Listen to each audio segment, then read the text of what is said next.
So hello there guys and welcome back to the channel. This is Mel's Gaming here with another Call of the Wild The Angler video.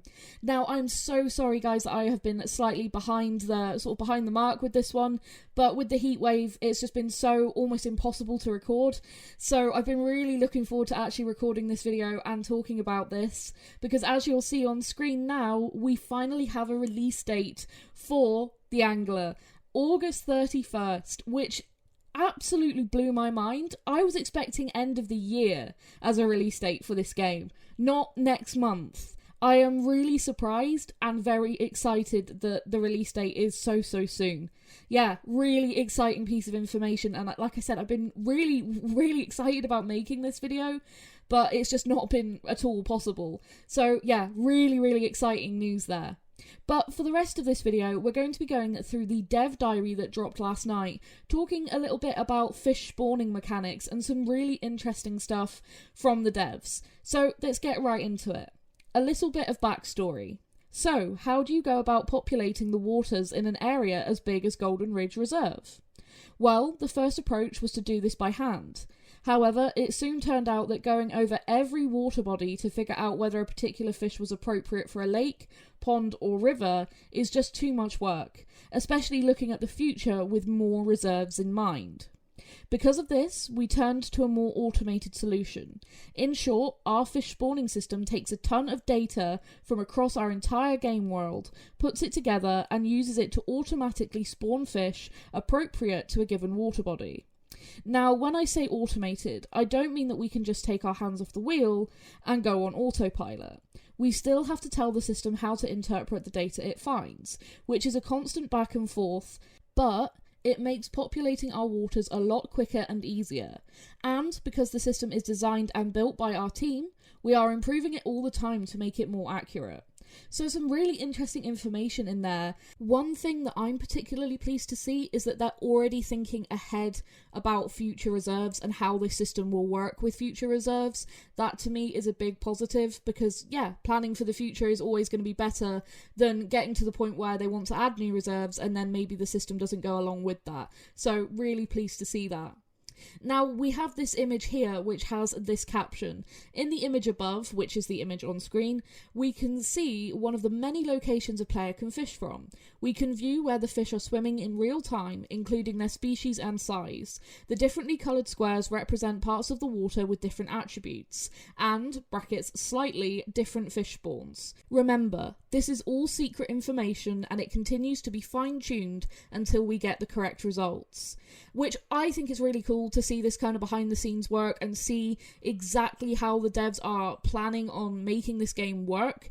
And to me, this looks really cool. I think this could potentially be a really awesome and very realistic fishing game. Just looking at how everything's going to be planned out and how the spawning system is going to work, I'm definitely very keen to actually see how it's going to play out in game, but I'm actually very impressed by what I'm seeing so far. So, moving on to the next section, which reads data. Okay, with that out of the way, what is this ton of data we gather? It's a mix of information that is present in the world and values we infer based on that information, as well as outside factors. We're using over 20 different pieces of data that all interconnect. You've heard of water depth, time of day and temperature before, but we also look at flow speed, turbidity and bed vegetation, among other things.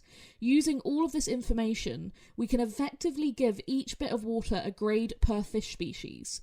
Where one location might be perfect for largemouth bass, the temperature is just right, it gets all the food it's looking for and has plenty of vegetation to hunt in, that same location won't work for kokanee salmon. And really interesting there to just see them drop another confirmed species there in the kokanee salmon, which is really cool and a very cool species, which I highly recommend you guys go and look up if you don't know anything about it. It's actually a pretty cool species to learn about. But moving on to the next section, which is choosing the correct fish. Having lots of data about our world is great, but matching this up to what our fish actually need is where the magic happens. Jokingly called Fish Tinder, our system looks at every location to see if the conditions are correct for every fish species. If the grade is good and the minimum conditions are met, a fish can be found in that location. However, that is not all. The better the grade, the bigger the fish that may be found around this area, as it suits their particular needs very well. A better fit equals bigger fish, maybe even a diamond. Now, that's referring again to the scoring system, which is going to be the same as the Hunter Call of the Wild, with animals going up to diamond score, or rather should I say fish going up to diamond score. So yeah, really interesting again to hear that being mentioned, and of course that's logical. The better areas for that species are probably going to turn out better individuals. So very, very interesting to hear, and I like that a lot. I like that it's a logical system like that. Now, moving on to this, which again, we have another image which had this caption below it. With so much information, we need multiple tools to help us provide a clear picture of what's going on. In the image above, you can see two such tools. On the left is our data map, which can show us very accurately where we can find specific fish of a specific rank.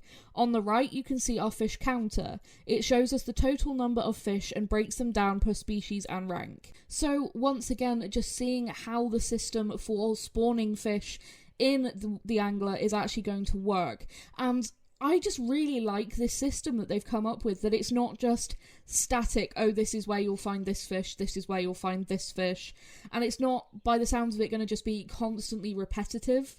And that's again something I've never liked about fishing games, is you just keep going to the same spot over and over again and catching the same fish effectively over and over again.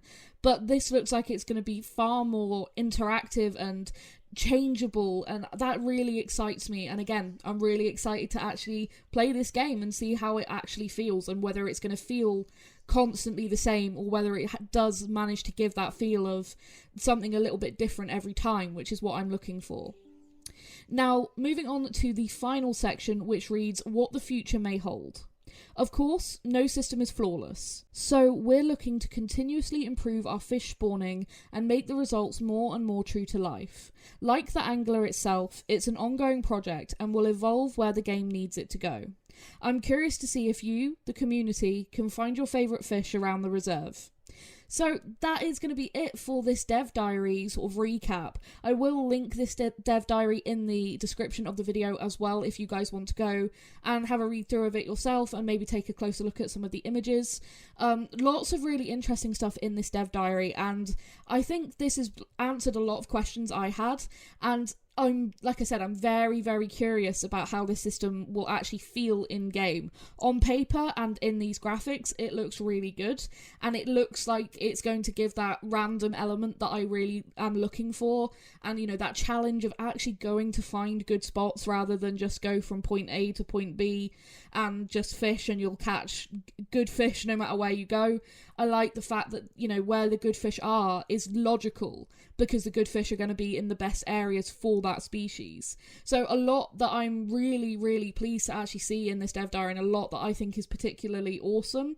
So yeah, let me know down in the comments, what do you guys think about this? Really, really intrigued to hear your thoughts and opinions, because this looks different to me than to any other game on the market for fishing. This really looks stand out in terms of quality, and hopefully in terms of realism as well. I think this looks like the best system I've ever seen for a fishing game, so like I said, I'm very, very excited for this one.